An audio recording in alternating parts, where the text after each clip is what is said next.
Bonjour, c'est Hugo Dervissoglou pour le cinéma et je remercie à la chaîne de me donner l'occasion de m'exprimer pour une palme d'or qui me tient à cœur, qui m'a marqué. Celle qui m'a le plus marqué, en fait, c'est The Tree of Life de Terrence Malick.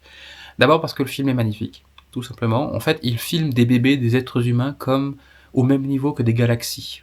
Il arrive à créer une véritable poésie entre l'échelle d'une galaxie, l'échelle microscopique, l'échelle humaine. Il montre le jeu d'écho qu'il y a entre ces diverses échelles et comment l'ensemble correspond à un tout immense. Et ce tout immense, en fait, est ordonné par une force qui nous dépasse tous, qui est celle de Dieu, en réalité, dans le film. C'est un film extrêmement spirituel, mais c'est aussi un film qui est très bien écrit, même s'il n'y a pas beaucoup de dialogue, qui est extrêmement bien conçu dans la relation entre les personnages. Parce que c'est une relation entre un père et son fils qui est complexe. Brad Pitt est magnifique. Il y a Jessica Chastain qui joue la mère de famille. Il y a Brad Pitt qui a 3 enfants.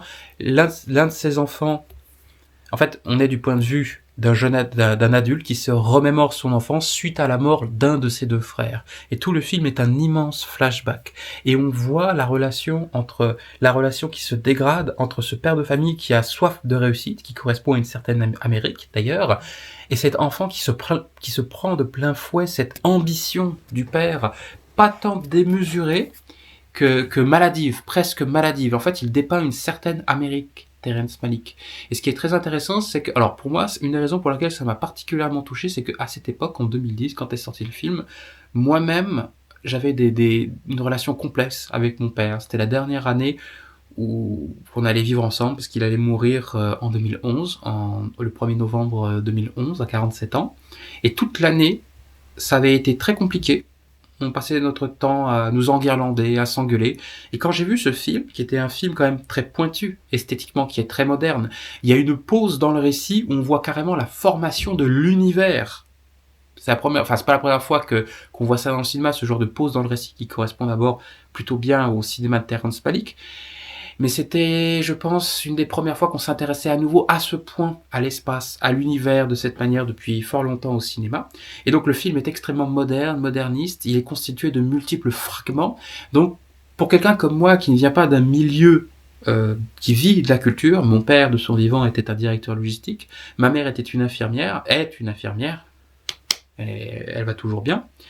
Eh bien, ce genre de film était un petit peu... C'était pas le genre de film que je regardais, mais étant donné la nature très profonde, très subtile et très délicate de cette relation entre ce père et ce fils, j'ai eu une connexion avec ce film.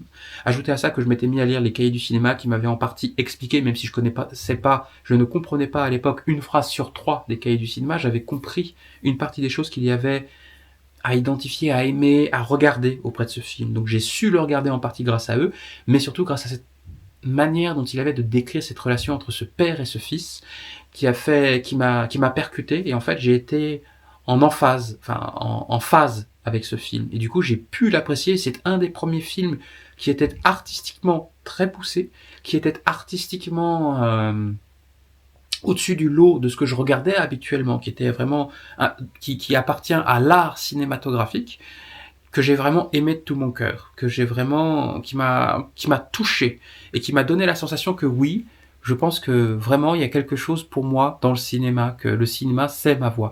Ce film m'a touché en ce sens. C'est pour ça que cette palme d'or là, elle est particulièrement importante pour moi.